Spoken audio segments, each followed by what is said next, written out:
And the empire is the Moroccan Empire, not the British Empire.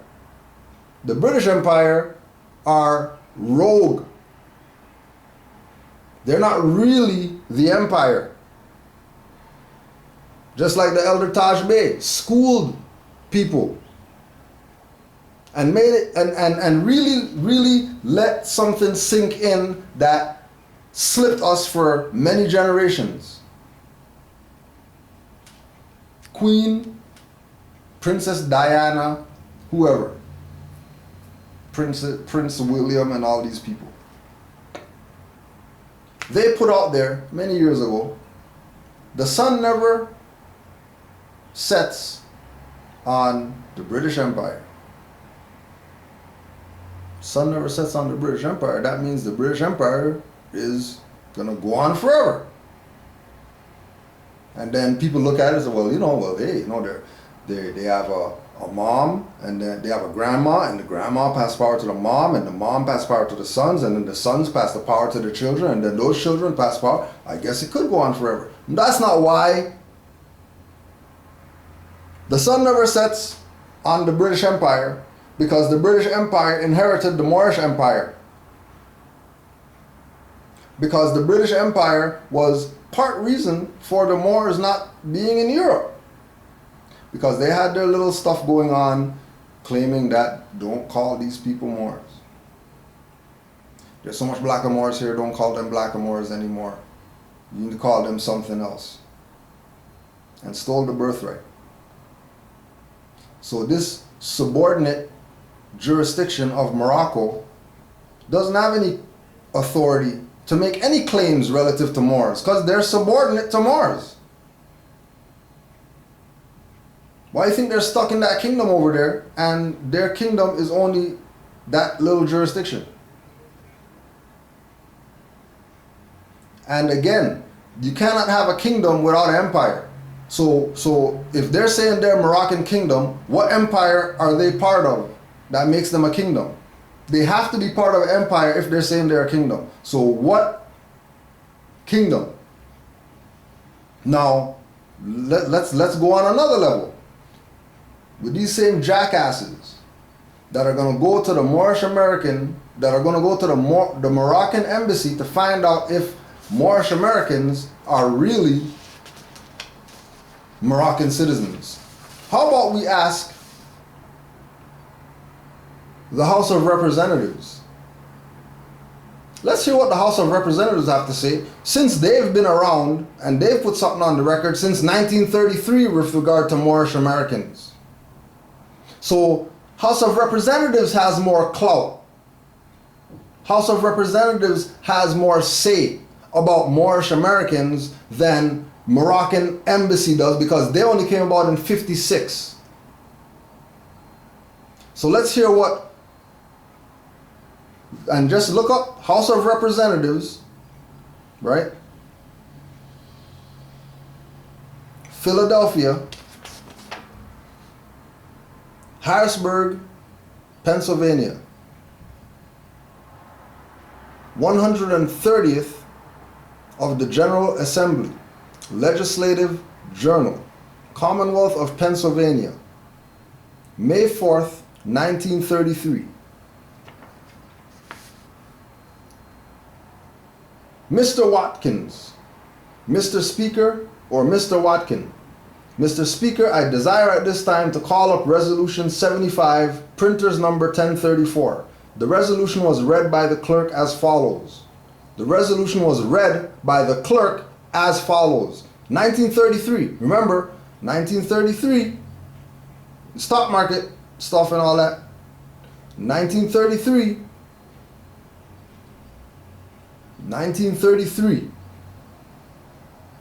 And then compare that to 1956.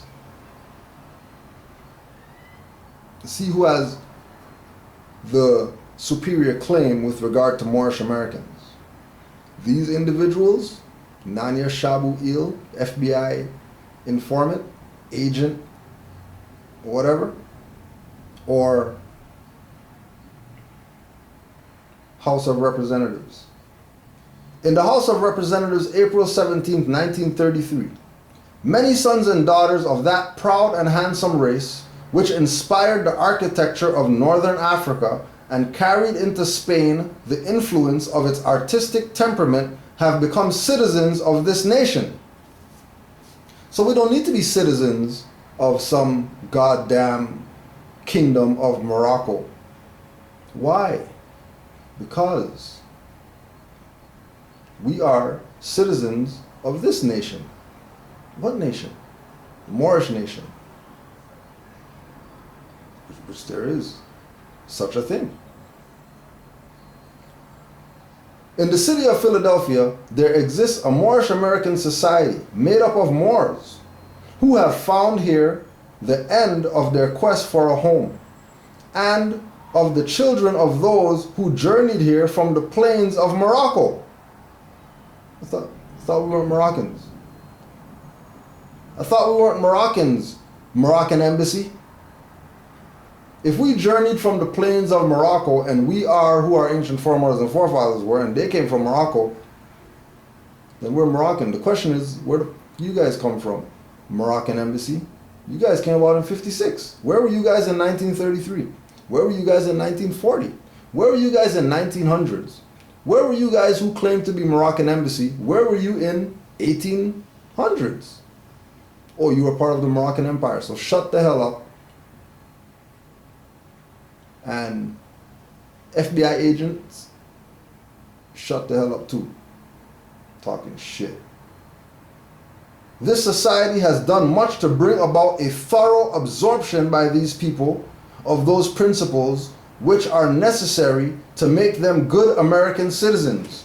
These Moorish Americans have since being here missed the use of their titles and name annexations that were so familiar at home, and which are used in accordance with the doctrines of the religious faith to which they are adherents. Therefore be it resolved, that this House commends the Moorish American Society of Philadelphia for the efficient service it has rendered the nation in bringing about a speedy and thorough Americanization of these former Moors, and that in accordance with the fullest right of religious independence guaranteed to every citizen, we recognize also the right of these people to use the name affixes El or Ali or Bey or any other prefix or suffix to which they have heretofore been accustomed to use, for which they may hereafter acquire the right to use.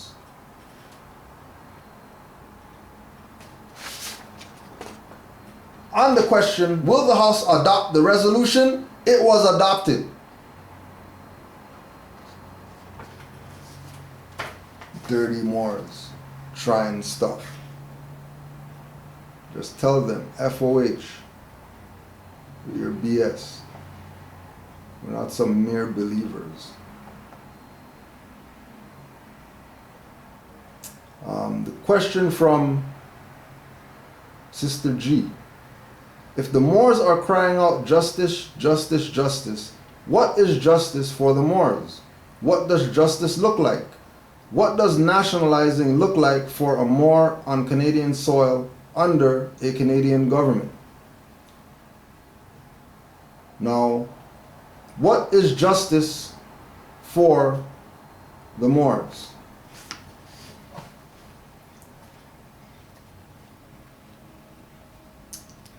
In jurisprudence, the constant and perpetual disposition to render every man his due.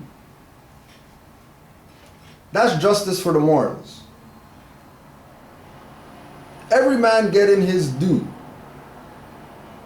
especially if he's violated, if he's compromised, if he's put in a peculiar situation to limit anything that he wants to do.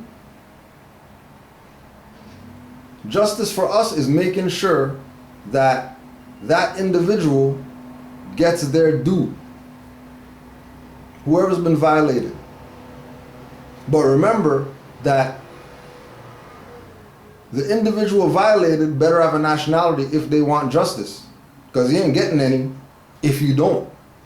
Just go check the record of all the people who don't have a nationality and see how much justice they got. And then check the record of all the people who have a nationality and see how much justice they got.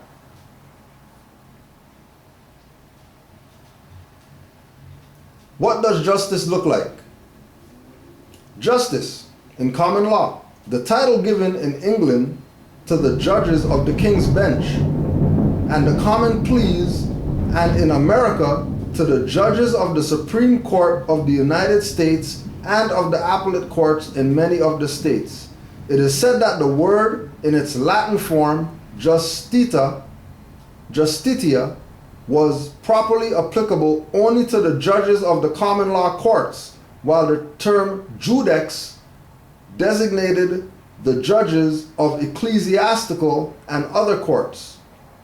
The same title is also applied to some of the judicial officers of the lowest rank and jurisdiction, such as police justices and justices of the peace.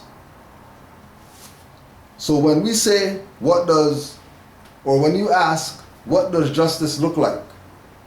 Right? Like we already said that for Moors, justice is an individual getting their due. So what does that look like? That looks like somebody being pleased, happy, ecstatic that they were violated and they got some type of restitution, just like we were saying in King Alfred plan, right? Are any of the states assigned black leaders speaking of or educating their people in recourse, redress, and remedy? Recourse, redress, and remedy is justice. That's what it looks like for us. Justice for us looks like redress, recourse, and remedy. But when these people out here, Negro, black, colored people, say, we want justice, we want justice, they're not talking about that. They're talking about, in common law, the title given in England to the judges of the King's Bench. Again, sounding like idiots. Because if you're screaming justice and you're not getting any due, you're not getting any remedy, you're not having any type of recourse whatsoever when you're violated, then the only other justice that you're talking about are these individuals who sit on the bench. So if this individual sits on the bench and then you're on the street yelling, we want justice, and then that individual is not running out the building talking about, yeah, here I am, how can I help you? Clearly, nobody cares what the hell you want, and they don't care what the hell you say. Why? Because you're it. And its don't have any type of respect, any type of honor, and nobody wants them around. Nobody even wants to help them get out of whatever BS that they're in. They want to let them continue to stew in the sauce. In no way, shape, or form are they going to ever assist them. Yeah, well, that police came out and he said that all those guys should be fired and all those guys should... Okay, so have they been fired? How many of them have been fired? Probably they get off with pay. So clearly they're not fired. They get suspended with pay when they murder somebody. That should let you know that they don't really care, that they're mercenaries. No, we're not going to say devils and all that stuff, because we already know that devils and God is frames of being. Ain't no being out there that's a devil and a God. And if they are beings that's devils and gods, the highest God and the lowest devil is still going to be us. It's not going to be some European who came out of a cave or whatever. There ain't no way that they're the most devilish devil. Ain't nobody more devil than Negro, black, colored people on their lower self. And ain't nobody more God than Negro, black, colored with a nationality.